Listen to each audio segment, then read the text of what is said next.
Alagang Amoso. Associated Marine Officers and Seamen's Union of the Philippines. Ang programang para sa mga Filipino seafarers at kanilang pamilya. Maghahatid ng impormasyon, magbibigay ng inspirasyon, at tatalakay sa kanilang mga sitwasyon, kalagayan at iba pang mga pangangailangan. Alagang Amoso. Kasama si Camille Simbulan dito sa Radyo Pilipinas World Service.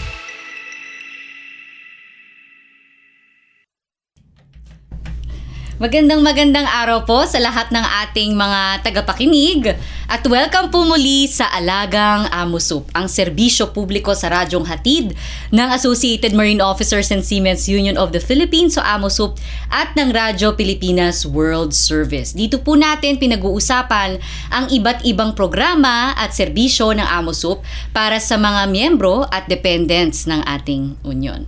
At tinatalakay din po natin dito yung mga napapanahong issue tungkol sa mga karapatan at kapakanan ng mga magigiting nating Filipino seafarers. Special shoutout po syempre sa mga miyembro ng Amosup na on board ngayon at sa lahat ng mga Pilipinong mandaragat sa iba't ibang panig ng mundo na nakikinig sa atin. So just a quick recap from last week. Nakasama po natin sa pilot episode ng Alagang Amosup si Attorney Micaela Escarilla, one of the legal counsels of Amosup, at pinag-usapan po natin ang Amosup bilang isang trade organization or trade union. Napag-usapan din po natin yung overview ng mga service units, mga welfare programs ng Amosup para sa mga members at mga pamilya o dependents ng ating mga members. So doon din po natin napag-usapan kung paano itinatag ni Captain Gregorio S. Oca ang Amosup noong 1960. He was a master mariner himself. So na-identify niya yung mga pagsubok, yung mga challenges ng seafarers on board and yung mga pangangailangan nila. And nalaman niya rin kung ano yung mga dapat na benepisyo natatanggap ng mga pamilya nila sa lupa habang sila ay yung hard work and nag-earn ng kanilang pampakain sa kanilang mga pamilya, pambuhay, pampaaral sa kanilang mga anak, ay yung mga pamilya naman dito ay inaalagaan naman ng union. So, for this episode ay pag-uusapan naman natin yung isa sa mga flagship service units ng Amosup, which is the Family Medical and Dental Plan or FMDP. So, this service, yung medical services ng Amosup ay ipinaparating or hinahatid sa mga miyembro sa pamamagitan ng mga Amosup Seamen's Hospitals sa iba't ibang panig ng Pilipinas. So later, i-identify natin kung saan na ba yung mga locations ng mga Amosup Seamen's Hospital natin. At para samahan tayo sa episode natin tungkol sa Family Medical and Dental Plan ng Amosup, ay kasama natin ngayong araw sa programa sina Miss Frances Israel, ang Communications Officer at Compliance Officer for Data Privacy ng Amosup Seamen's Hospital Manila, at si Miss Jamaica Manguera, a seafarer's wife na napakaganda. Very beautiful. Yes. Yes, so welcome po to Alagang Amosup. Thank you for having us here po, Ms. Camille. Okay, so talagang diretsahin na po natin. So, simulan ko muna kay Miss Frances. Yes. Okay? Because the usual question of our members, lalo na yung mga bago pa, yung mga bagong seafarers na ngayon lang nakasampa sa vessel na covered ng Amosup Collective Bargaining Agreement or CBA, paano ba mag-avail ng benefit gaya ng FMDP? Yes po. So, sa pag-avail po ng FMDP benefits po nila, no? So again, they will be they're considered eligible kapag sila ay on board na isang vessel na covered ng ating CBA or Amosup. A vessel that has an active CBA with Amosup. So that is starting on the date of their embarkation. So day 1 ng kanilang embarkation hanggang 6 months after ng kanilang pagbaba, pwede po silang mag-avail ng ating ng kanilang FMDP benefits. At ang isa din sa mga tinatanong nila, Ms. Cams, no, is that wala pa akong Amosup ID, mga ganyan. So usually po kasi ang hinihingi po naming requirements ay ang kanilang Amosup ID and kanilang seaman's book. But yun nga po, we understand na minsan since onboard sila at kakasampa lang nila, wala pa silang kakayahan para makakuha ng kanilang Amosup ID. So, pwede naman po silang mag-submit ng tinatawag naming supplementary documents. So, it's either kanilang employment contract, other government issued IDs, paano pa ba? kanilang mga birth certificate or other supporting documents na magpapatunay na kanilang standing or employment sa barko. Um, Para naman po sa mga dependents nila. Dependents, ganun din po. So, maaari din po yun. Yung mga dependents, pwede din po silang kumuha ng kanilang dependents ID sa Siemens Center. Same documents lang din po ang kailangan nilang ipakita kung sakaling wala pa pong ID yung kanilang mga, yung member po nila. So, yun din po. So tama ba, Miss Frances, na ang services sa Siemens Hospital ay free? Yes, free of charge. However, Miss Camille, we have to, din po na, free of charge siya sa ating members and their primary dependents, and then 50% naman po sa ating secondary dependents. Okay. As long as the service is available doon po sa hospitals and clinics po natin. Can you give us a quick overview lang? Ano ba yung mga klase ng medical services na available sa Siemens Hospital? So, number one, there's PEME, of course, the pre-employment medical examination. And actually, we discussed it before we aired, no? Ano nga ba yung mga services? So, ang services po kasi na ino-offer ng Amos of Siemens Hospitals and clinics are mainly focused doon sa mga top diseases or top medical conditions na kinakaharap po ng ating mga seafarers. So, meron din kami outpatient services, and sa Manila, we're level 3. So, meron din po kaming mga surgeries and may mga ICU, ganyan po. Ilang beds na po ba sa Siemens Hospital Manila? Siemens Hospital Manila is a level 3 100 bed hospital. Wow. Yes. But for other hospitals, we have 3 other hospitals. Saan po yung locations ng So we have other? Siemens Hospital Cebu, Siemens Hospital Iloilo, and the Gig Oca Robles Siemens Hospital in Davao. Those are level 2 hospitals naman po. And meron din po kaming clinic sa Dagupan, at tatayo lang yung Amos of Bacolod Extension Facility naman sa Bacolod, and soon to rise sa Cagayan naman po. Yung sa Bacolod, it's also a medical facility. Yes, it's also a medical facility, pero outpatient lang din po. Opo. And of course, FMDP may dental Dental, services of course, din. Yan yung dental I think services. isa sa pinakamabenta. Yes, pinipilahan. Pinipilahan siyang service. Yun po, yung mga cleaning, pagpapapasta, meron din po kami. Kasi libre, hindi ba? Yes, libre po. And of course, isa rin po sa mga tinatanong is yung sa mga gamot. Gamot. Di ba po may pharmacy din sa, Yes, of course. po. Meron din kaming gamot. Of course, kapag natignan na po si patient or si member dependent, doon din po nila kukunin ang kanilang gamot sa ating pharmacy. And actually, ito naman po ay parang secret. Hindi siya secret pero hindi alam ng lahat. Meron din po kami tinatawag na Deliverex. So, si Deliverex ay isang programa na nilaunch ng Amos of Siemens Hospital way back 2019 or 2020. Nung pandemic. Yes, actually even before pandemic pa to, Miss Cams. Okay. So, for example po, may mga members kami or dependents na may maintenance na gamot. So, minsan, before kasi, ang ginagawa pa nila ay pupunta pa sila ng Manila para makapag-refill ng kanilang gamot. So, through the Deliverex program, hindi na nila kailangan pumunta. Kailangan na lang nila itawag sa ating, through the telehealth din, and ipi-place na siya, parang order, ipi-place yung order sa pharmacy, and ipapadala na siya through carrier.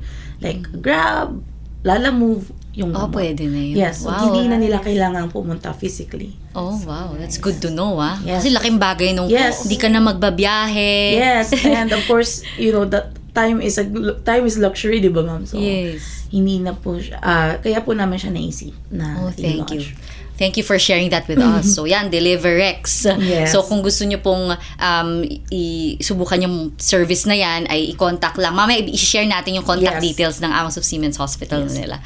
Okay, salamat. So kanina nabanggit nyo na rin po yung telehealth. Yes. Okay, AMOSOP, Siemens Hospital Telehealth. Can you tell us more about this? Because I understand this is a very unique service na Yes. hindi lahat may gantong pinaprovide tong service na to.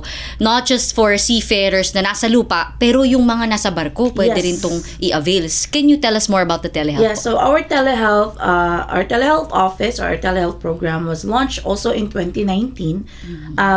Mainly it was to help our seafarer onboard members po when it comes to their mental health issues. So para siyang helpline or hotline po para doon. And as habang tumatagal, pinalawak na po namin siya. Paano ba yung word? In-incorporate na rin namin yung mga medical services.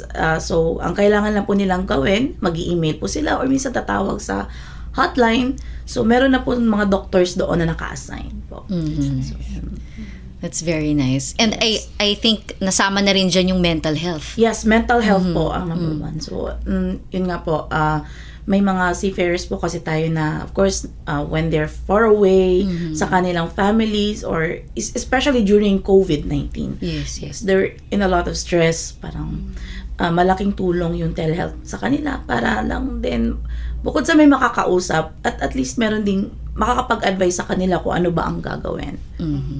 Okay, salamat po, Miss Yes. Frances. Walang maiiwan kasama nyo kahit saan dahil pamilya tayo dito. Alagang AMOSOP. Sa Radyo Pilipinas World Service.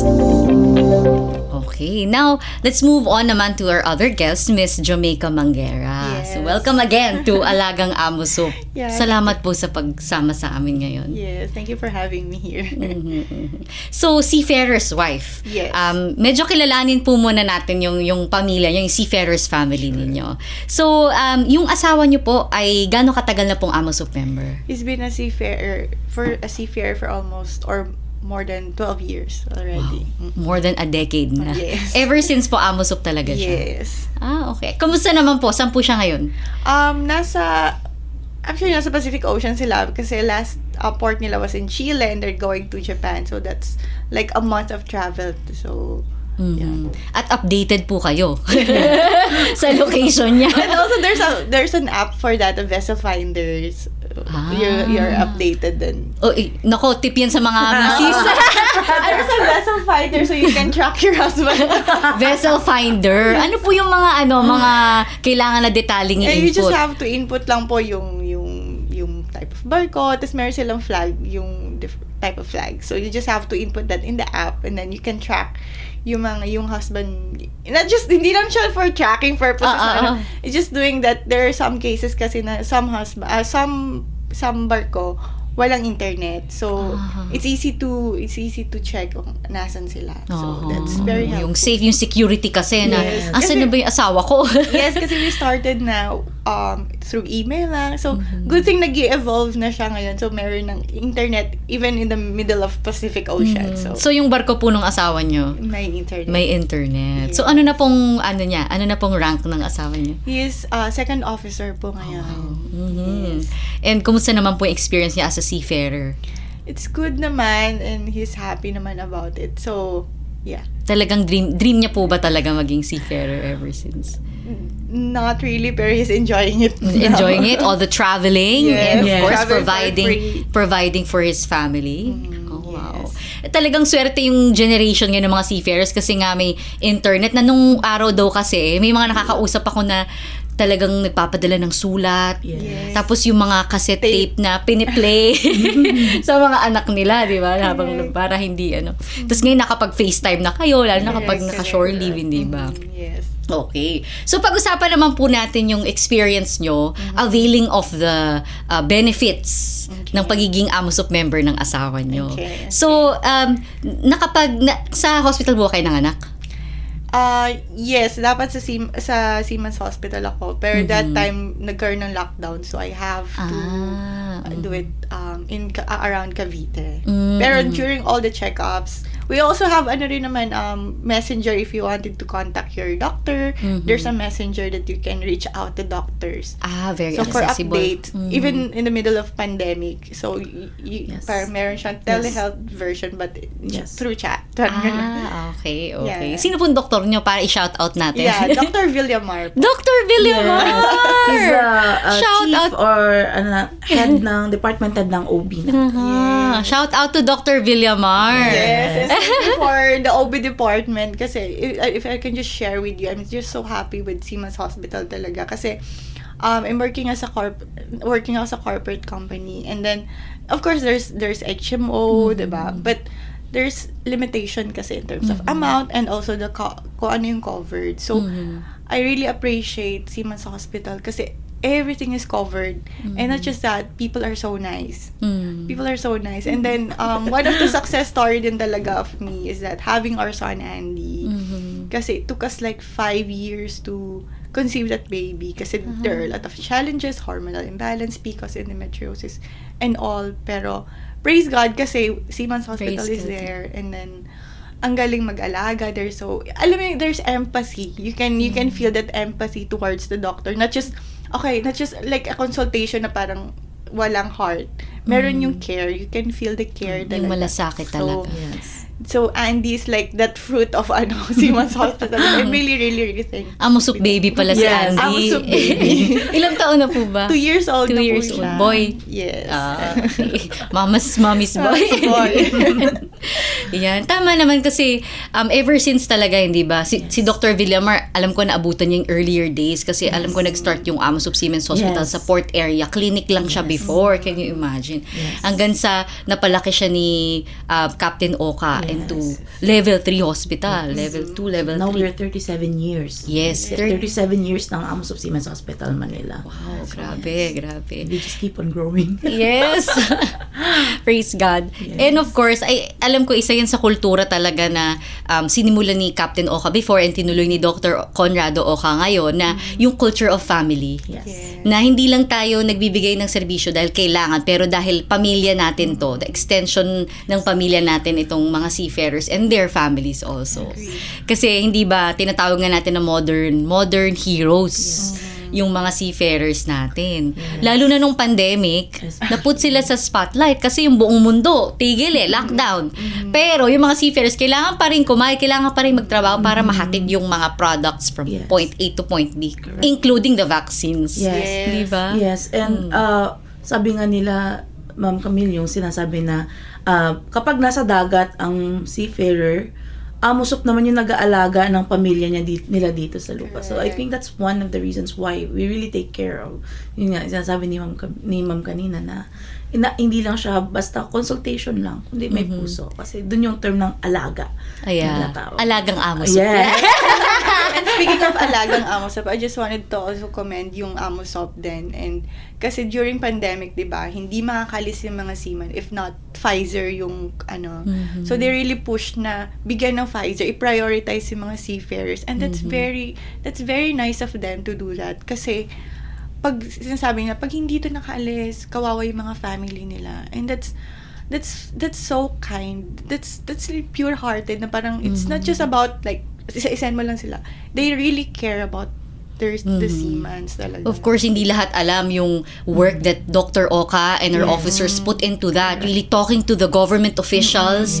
Kasi nung una, hindi top priority yung maritime work seafarers dun sa ibibigyan ng job ng vaccines. Pero talagang sila Dr. Oka, yung shout out sa mga officers, Yes. sila Attorney Sales, si Yes. Sir JB Oka, si Attorney Partido, yan, yung mga of course, Vice Admiral Santos, Captain Rebustes, Felix Rebustes, sila talaga yung behind the scenes lang. Hindi naman sila very flashy ma-PR, pero behind the scenes, they do the work, they talk to the right people. Kaya nag-succeed tayo, si Amosop in partnering up with the government to roll out the vaccination of Filipino seafarers. Can you imagine, di ba? At nakapagpatayo pa tayo ng PCR laboratory. Yes, I'm the paano ba? pioneer. I was first, before I became communication officer, I was actually one of the encoders ng okay. laboratory, and every day 100 to 200 seafarers, and we have to meet the demands ng manning agency. So kailangan makapaglabas kami ng result within 24 hours, even less. So we are proud of that. It's an achievement na kumbaga nakakapadala kami ng ano, and not only that, we also had the IMEC ITF safe corridor na approved na paano ba, kinakopy na ng ibang bansa Yes, when it comes tayo to nag-start na. yes, when it comes to paano ba, like quarantine protocols and testing protocols. So, Siyempre, shoutout kay Attorney Henry Zamora. Yes. Oh, si Attorney Alex Dragon na rin. Yes. Yan, kaya salamat at na-recognize yung ganyang efforts ng mga officers natin. I-shoutout mo naman sina Dr. Pila tsaka si Dr. Yes, Ortigas. of course. Sila Dr. Pile, Dr. Ortigas, si Bisiloca, and of course, speaking of vaccines kanina, yung mga nurses and medical Yes. staff natin na naglaan ng kanilang oras sa pagpunta sa Bataan, sa sa kung saan sila napapadpad kaka-inject. To vaccinate Vaccination. seafarers. Yes. Pati sa aking mga colleagues sa COVID lab dati, na lahat kami nagkaka-COVID. Pero sige lang, laban lang, Push para lang. lang makapag, and sa ngayon, yun nga, masaya kami kasi unti-unti, nababawasan na yung tinetest namin. Ngayon, isa-dalawa na lang kumpara sa 200. Yeah, no? before. It was really a team effort. Yes. And talagang naalala ko yung time na, di ba, yung very limited yung mga nagpa-process nung ano. 3 lang kami noon. Paano ba? Nung nagbukas ang COVID lab namin, ako lang. Wow. Ako lang. And, Grabe. yes, I would go to work 7 a.m. and lalabas ako ng 7 p.m. Tapos hindi pa ako makapag-time out nun, Miss Camille. Kasi nga, pagod ako. May memo pa ako. Sususpend na ako. Pero okay lang. Nailaban hanggang sa unti-unti nakapagpasok kami ng isa pang encoder. Naging 3. So, another thing din naman na na-appreciate ko as an employee para sa akin, na isang bagay na na-appreciate ko sa, of course, kila Doc Oca, Dr. Pile, Dr. Ortigas, and other directors po, no? Yung pag-invest nila sa magagandang machines. Yes. Kasi meron kasi silang principle na, di baling mahal ang machine, basta maganda ang gawa. Hindi nila tayo tinitipid when it Right. comes to machines. So, yung mga machines na ginamit namin noong pandemic ay, kumbaga, state of the art talaga may tatawag. Kasi yun nga po, Yeah. nakapaglabas kami ng machine na, ng result na nakakamit doon sa demands ng maritime Kasi industry. even the testing talaga, yung even sa general population, ang hirap eh. Yes. And then Dr. Oca, talagang they wanted na ma-prioritize ang seafarers. Yes. Magtayo tayo ng sariling lab. So that was the ano. And ang maganda rin, may mga stakeholders, may mga social partners tayo like the ITF Seafarers Yes. Trust na tumulong sige, let's put up this laboratory para sa mga seafarers. Kasi nasa mahigit 400,000 yung na-stuck Yes. sa dagat. So hanggat hindi mapalitan yun, hindi sila makakauwi. Yes. So talagang yung AMOSOP really made sure na ma-process, ma-isolate, ma-test ng maayos yung mga seafarers para ma-clear sila.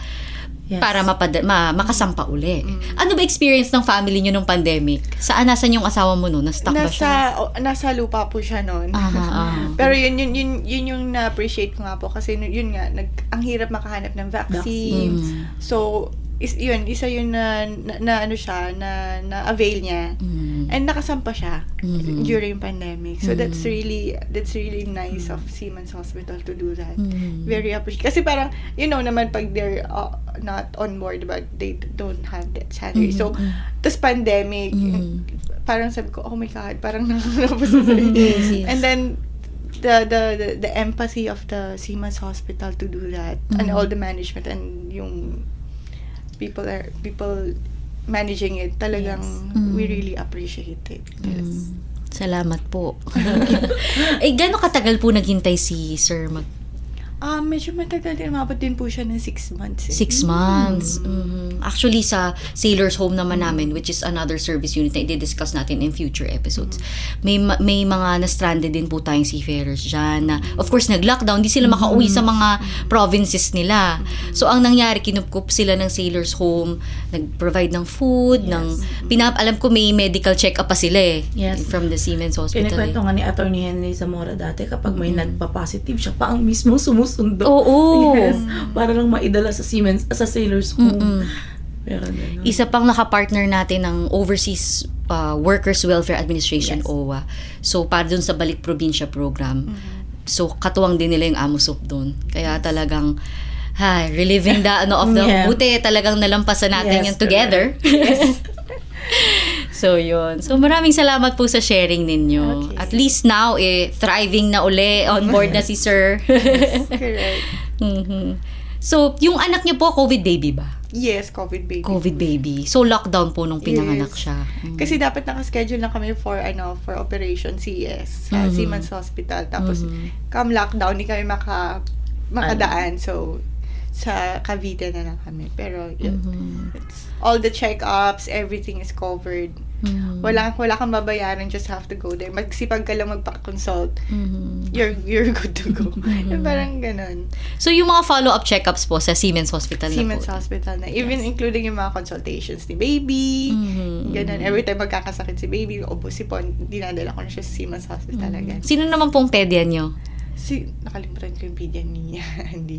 Madami po kasi sila Parang kung sino yung available na Aha, So, ganun. sa pedia department. Pedia Yes. department. Thank you so much for your sharing. Bilis-bilis ng oras, ano? Ang sarap Speaking makipagkwentuhan. of consultation pala, Miss Camila, i-segue ko lang, no? Para po go. sa mga first time or gusto magpa-consult for their first time consultation, ang kailangan lang po nilang gawin ay mag-email sa ating telehealth office and sila na po ang bahalang mag-schedule sa inyo. Okay, so now we've come to the point where you can share now the contact details ng telehealth, and I Yes. think we can flash it out on the Yes. screen. So, Go ahead. the email address po for Seamen's Hospital Manila, our email address is shosp_manila at amosup.org. Para naman po sa telehealth, that is telehealth_mnl@amosup.org. Sila naman po ang sa scheduling po natin. And of course, para nga din po doon sa mga seafarers on board na gustong magpatingin or nangailangan ng immediate medical assistance or medical consultation. Yung contact number naman. At our contact number, sorry Ms. Cams, I have to pull up my código for that. Go ahead. It is 02-8527 8116-220 or 02-852-32692. Ayan, thank you so much. So sa mga tagapakinig natin, yung mga sumusubaybay through Facebook and YouTube, i-screenshot nyo na lang po. I think nasa screen. So siguro, huling mensahe na lang, Miss Jamaica. Okay, sige. So I just wanted to thank yung mga staff sa Seamen's Hospital. I had a very good experience with them. Most of them are really nice. And the doctors are really kind and empathetic. And I want to emphasize yung word na empathy. Kasi just like Gregorio Oca, nag-root ang Seamen's Hospital from just a simple clinic, outpatient clinic, to a big hospital. Because ang baseline niya is empathy. Na-experience niya itself paano yung na-experience ng mga seamen. So, that's something that's really something that commendable talaga. And everyone should know. Everyone should appreciate that. Kasi, parang pwede naman akong hindi ko na itayo. Okay, I'm good. Pero hindi lang niya inisip yung sarili niya. Think of other seamen. Alam niya yung pakiramdam. And all the families then, also, you have to appreciate the members, yung mga seamen. Kasi, yung effort and sacrifices nila on board is really, really hard. Yung work itself, it's really hard. Plus, samahan mo pa ng alon, it's really hard. So, appreciate them, give them time as much as possible. Kumustahin nyo, not just, really, kumustahin, just kumusta lang. Kasi there are some yung mga seamen kasi, you'll feel ang mga kumusta. So, kinakabahan na sila pag kinukumusta. So, just a genuine, and then, also take care of yourself.